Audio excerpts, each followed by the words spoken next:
So, greetings, Ville Valo. I know this is the way you have always introduced yourself. How are you? Most of the times, thank you. I'm doing fairly well, thank you for asking. I'm still getting I'm a bit shell shocked after touring a lot last year. It's been quite a few interesting years with the pandemic included. My previous band, him, disbanded in 2017, and I was looking for myself afterwards. I started writing some new music, and then all of a sudden, pandemic hits, and I was locked in my studio. And what I came up with was Neon Noir, my first solo album, and then we got the album out, and we've been touring it. Now on New Year's Eve, we played our last show, and it was the 100. It was 120th show. Wow. In 1 year. So for me, it's a lot. I've never toured that much in a year, and there's about 30 to go, and that's how we're going to make our way to Riga in I think in a couple of months. So it's not too far off. So it's been interesting, but it's been very busy. So now I'm having a little time off to see the dentist and do my laundry and stuff. So it feels amazing how much has happened especially in the last year, and I'm very positively surprised. There's been so many people still into this kind of music I make, and having the opportunity of traveling the world. It's fantastic. Yeah, we'll get to everything you just said. Sure. I think, like, before my first question, I wanted to tell you a little story. So this was years back, I think 15, maybe more. I was still in elementary school. So I remember this one day I got home after school, just doing some homework, minding my own business. And there was this radio playing in the background. And I remember that at that time, it was like one of the biggest mainstream radio stations, which means that all the newest pop songs, dance hits, whatnot were playing. And the thing with music, it's kind of hard to express it in words, but when you hear it, you just know that there is something So all of a sudden, there is this song that comes up, and it's kind of dark and sophisticated, and just like there's this amazing vocalist that's singing and everything. And bear in mind, people, at that time, there was no such thing as Shazam, where you can take your phone and like find the song in like seconds. I had to be patient till the next time it comes up, or just watch TV or whatever. So eventually I found out that the song is played by a Finnish band called Him, and the song is The Kiss of Dawn. So I became a fan at those times, and I think I got everything, everything that had a heartogram on it. I was like, I had to get it. I started skateboarding, like, come on, like I did everything. I wanted to make a tattoo. My mom didn't let me do that, but we kind of started talking. We kind of started talking with her, and she said like, oh yeah, I heard them. Yeah, I really loved Join Me and all the Wicked game cover and whatnot. So this intro was just my way of saying, thank you for these amazing memories, and thank you for your music. And this brings finally to my first question. How do you feel knowing that your music has had a lasting impact on fans all around the world?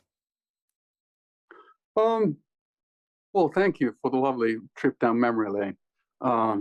It's pretty special. Music matters that much to me too. I love the bands I've fallen in love with, and I have all the albums and T-shirts and whatnot. And it feels like I'm a sort of spectator because it feels I'm not the instigator of it. Because a lot of times when you make the music is just one part of the lifestyle that happens around a band. At the end of the day, the people who listen to the music, the fans, aka the fanatics, they make it all go around, and they create the tension and the sort of the want and the need for that artist. So it's like a snowball effect. I created snowball. I threw it. I knew in which direction I threw it, but I didn't know what's going to happen with it. And then it started doing its own thing and getting bigger and bigger by the day. And especially now that him have disbanded and I have this new thing happening, it feels really exhilarating to see many people from many generations. At the end of the day, there's There's some people who were following him in the mid-90s, who were then a bit older. So we have people in between of, let's say, 18 or 17 and 67 coming to the shows, and I think that's pretty special. And that there's that music can resonate with throughout times and to all sorts of people. That's something that I can't, we all can hope for, but it's not something we can do this and it happens. Yeah.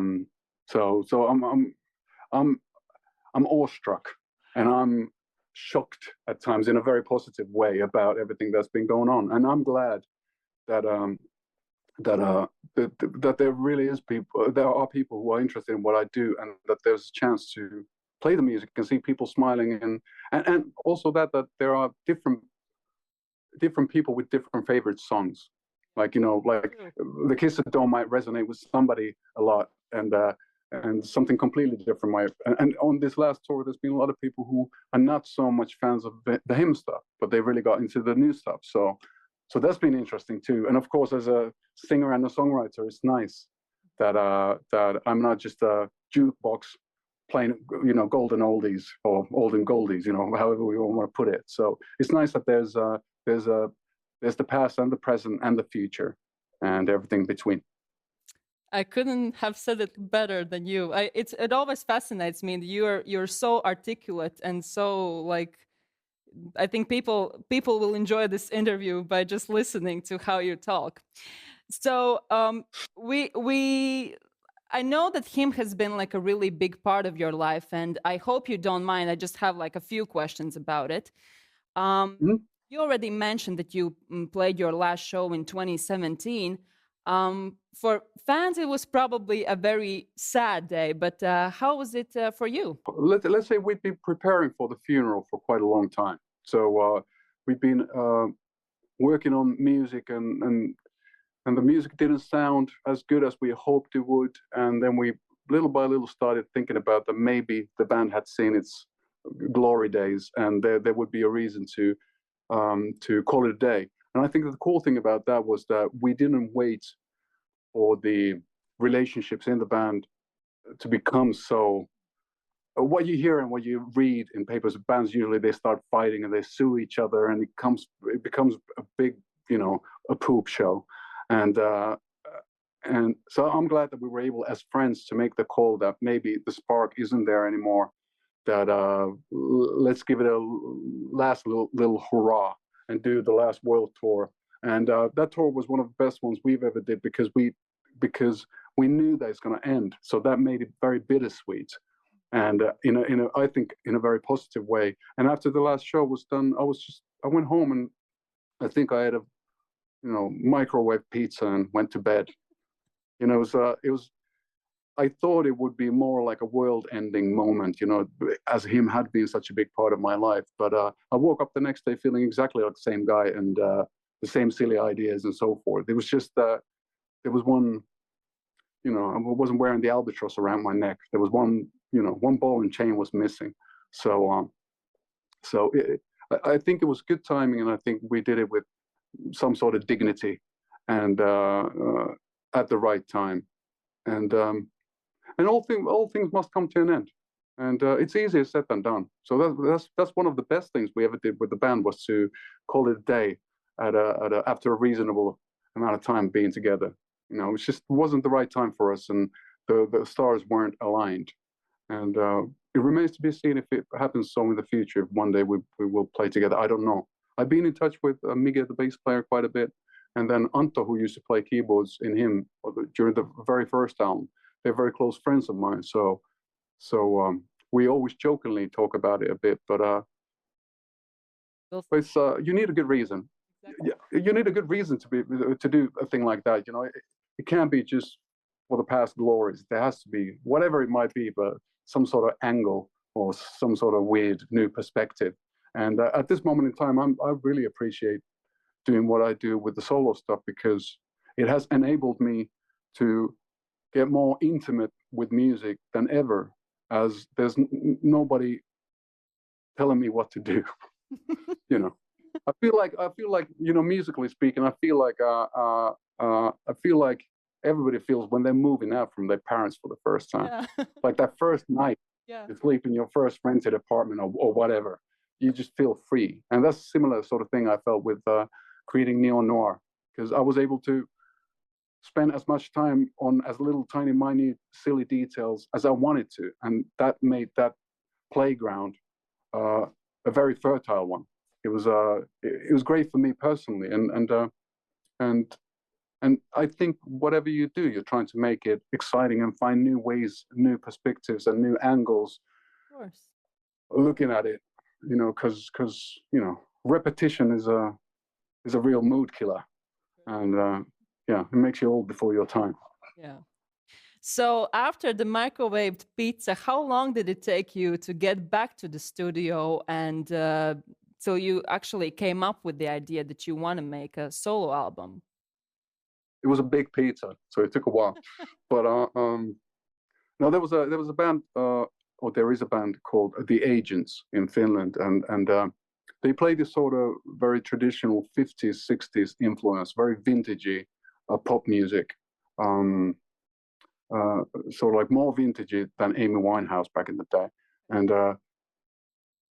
we recorded a sort of like a special album together. I had sung with them back in the mid '90s, and people had loved it. So it was really traditional type of Roy Orbison type of music, and I thought that musically speaking, it was a great thing to do because it was a true 180 from the hymn days. It was something very different, and as I still think that it's very important to keep yourself on your toes and do stuff that doesn't make you feel too comfortable. Yeah. So I think it was very needed for myself to do, musically speaking, something very different, but yet it turned out to be very successful.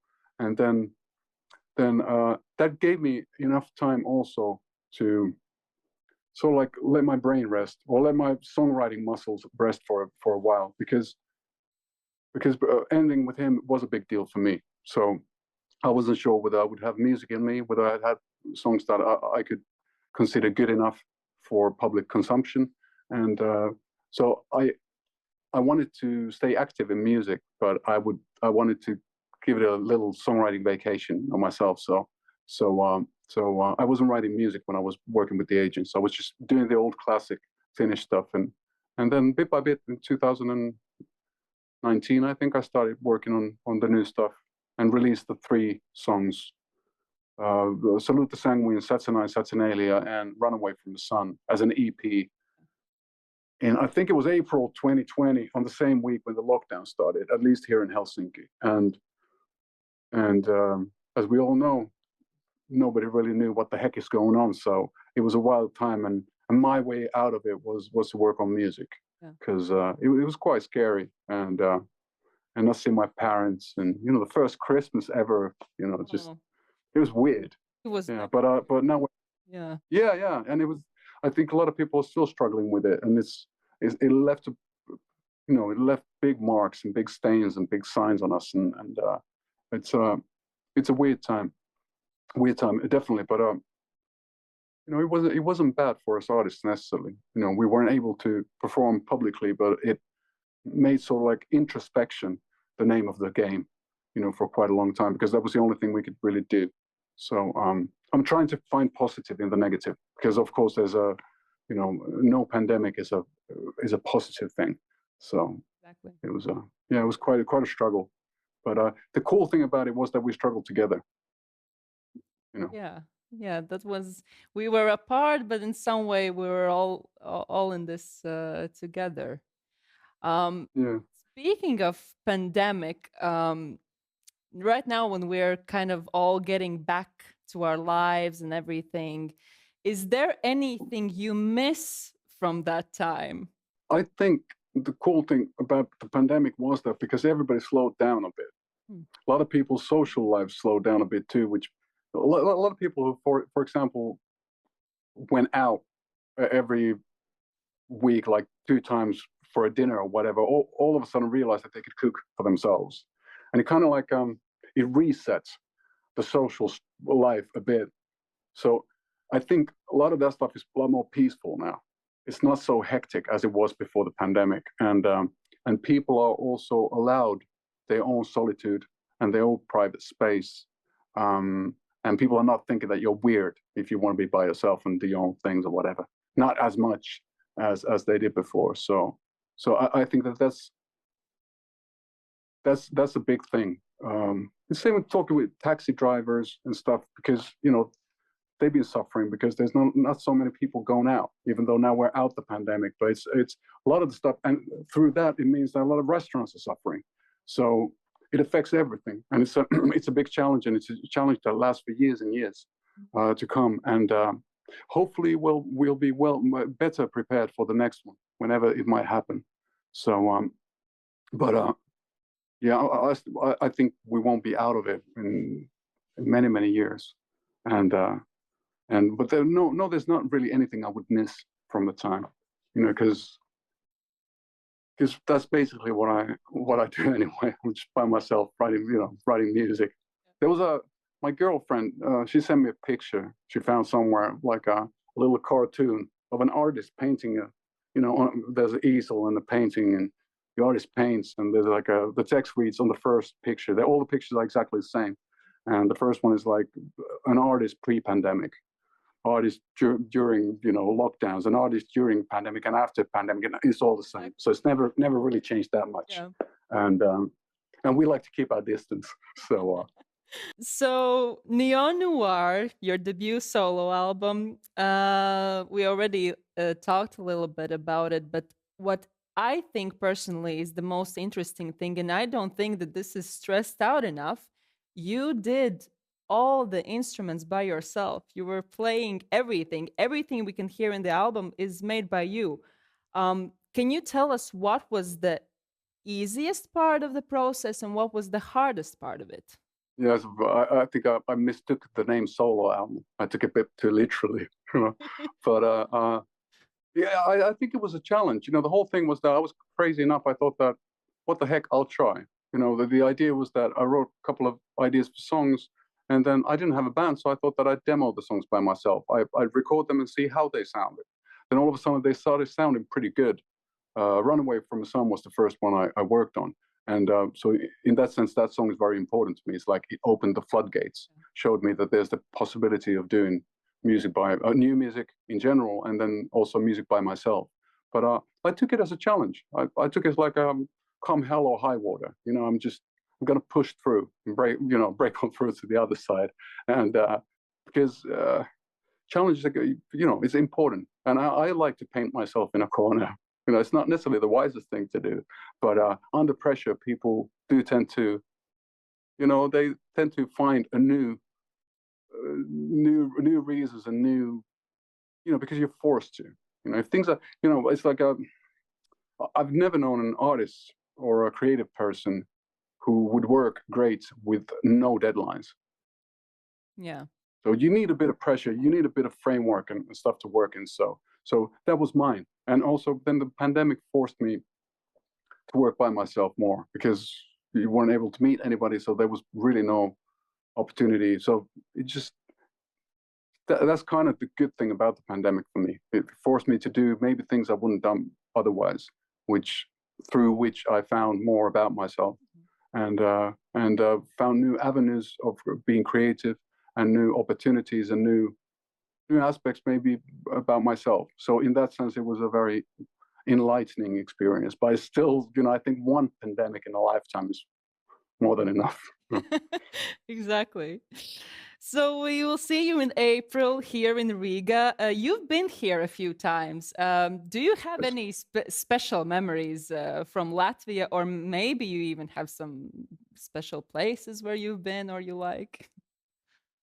It's unfortunately, I know a couple of people, Latvian people, I've been in contact during the years, but I've never went on tour. A lot of times, people think that you actually get to see the cities you are in or the countries you are in, but a lot of times you don't, especially being a singer. It's because when I was younger, I would always go out after the gigs, with be all rock and roll, and so it was dark, and bars everywhere are pretty much the same. So you don't really get to see anything. You get to chat with some locals and have a great night out, and then you sleep in the next day, and that's it, and then you're off to the next place. And then these days I don't don't go out after the gigs. It's I rest my voice. I try to take it as easy as possible because that's the way. We haven't had any cancellations, and there's been 120 shows last year. So at the end of the day, that is the thing that I do. I'm a musician. I try to sing as well. So it's important to try to give that to the people as opposed to sightseeing. Yeah. I'm always a bit wary about it. You know, if there's a day off, then possibly there's a. But I'm quite lazy regarding sightseeing and going out. If there's a local friend, I like to go to restaurants, just eat something, but even more, I like a conversation and just talking and walking around. And I think that's special. And a lot of times with the locals, so you get to see the culture and the place through the sort of like the back door. With the band, you always do that, so you don't get to know a place through the lens of being a tourist. Mm-hmm. So, but no, we've been there. I think a couple of times, 2 or 3 times in the past with him, and the first time being really way back, probably in the year 2000 or something. Mm-hmm. It was a long time ago.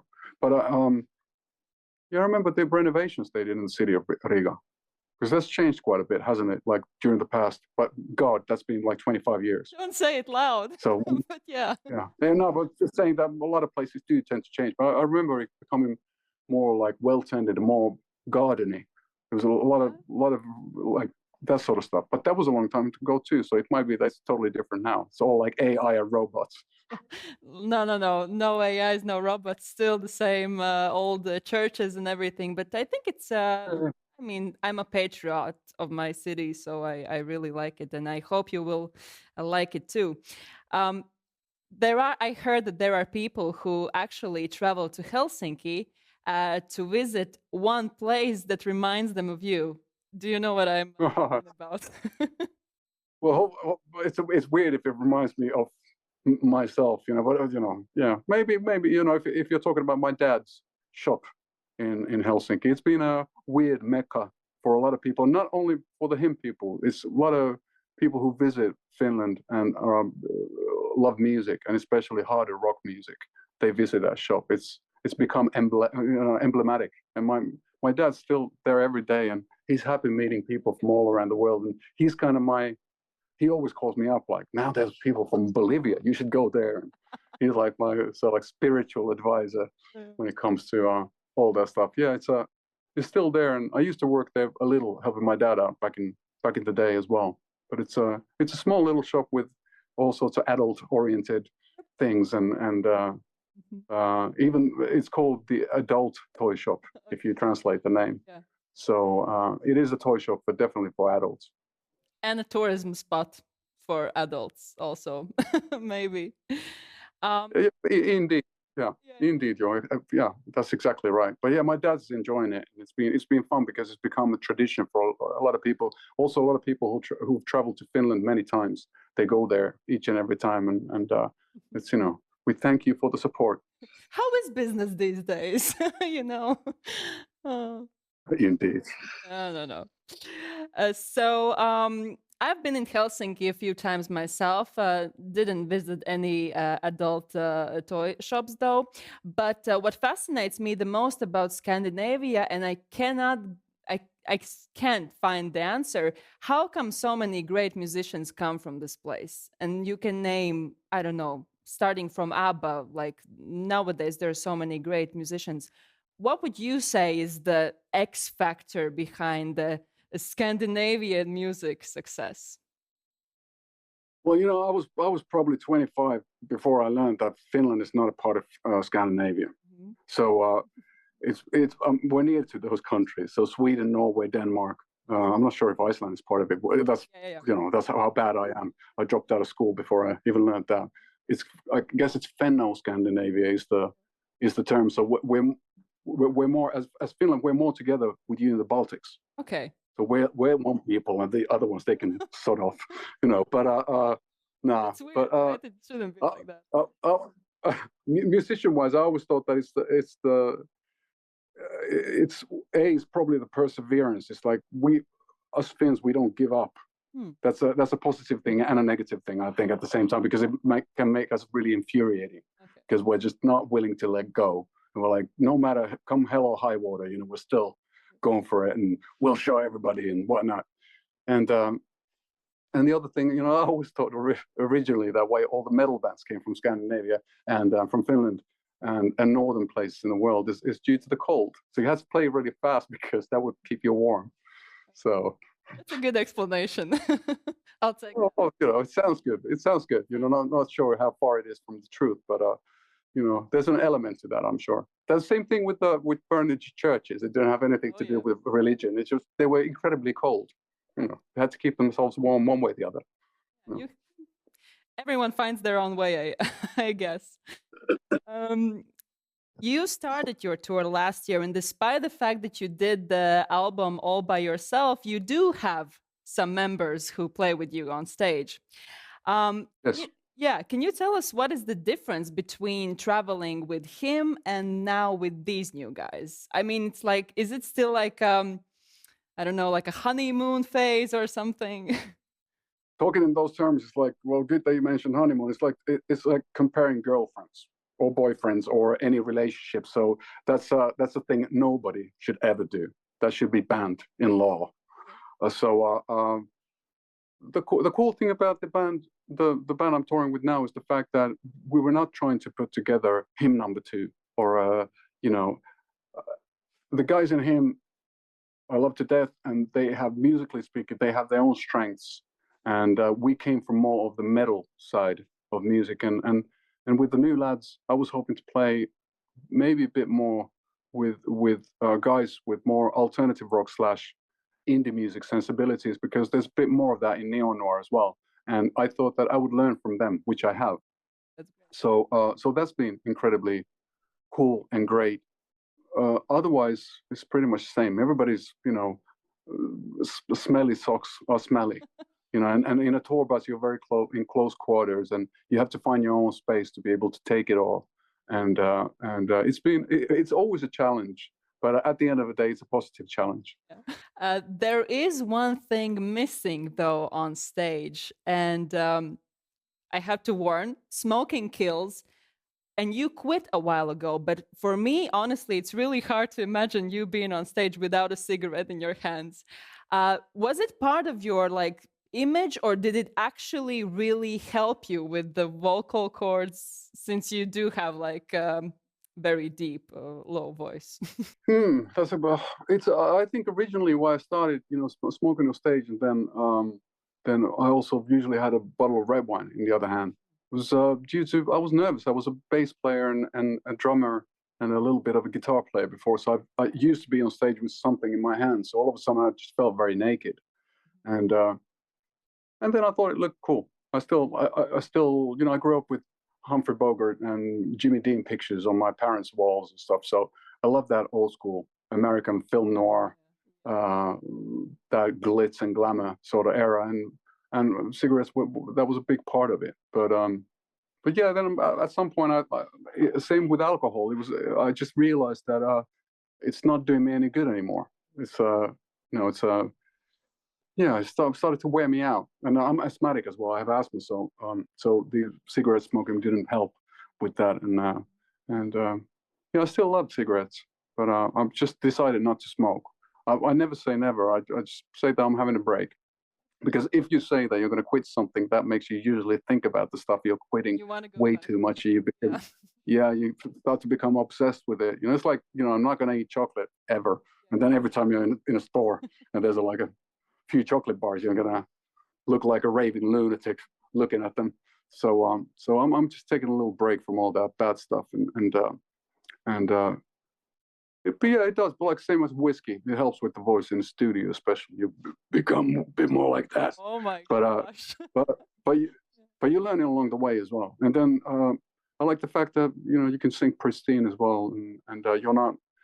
I think the silliest thing with cigarettes, for example, is that you're not allowed to smoke anywhere these days. So it's torture 24/7, especially when you're traveling. So there's no hotels where you can smoke. There's no airports, a few airports where you can smoke, but very limited spaces. And it became absolutely a nightmare. Yeah. And I was vaping for a wee bit, but then I thought that was silly, and then I just quit cold turkey. So, but yeah, it's I smoked about 4 packs a day for 20 years. So I think that's enough. That's enough. Yeah. That's enough for one person. Yeah. We are very much looking forward to see you here in Riga. What are you looking forward in 2024? Well, likewise, I'm hoping that everybody stays healthy. There's still a few months to go, about 30 shows to go, and then it'll be interesting because then for 1 second I'm going to be done with the past and I'm just going to look into the future and see if there's new melodies and new rhymes and reasons floating about, and starting to create, trying to create some new music. It's I just go with the flow, one day at a time, sort of ideology, especially with touring, because if you start thinking about the amount of shows and all that, it easily you become overwhelmed by the amount. You're like, oh my God. And it's easy just to live in the present and concentrate on what you can do now. And so my today's mission will be to take a bath and read a book. So, and that's important. That's my way of recharging the batteries before the tour and being in good tip-top shape for you people in Riga. So hopefully nobody will be disappointed and all that, and that will enable us to come over again with with some new music in the future. Nobody knows when, but hopefully one day. Hopefully one day.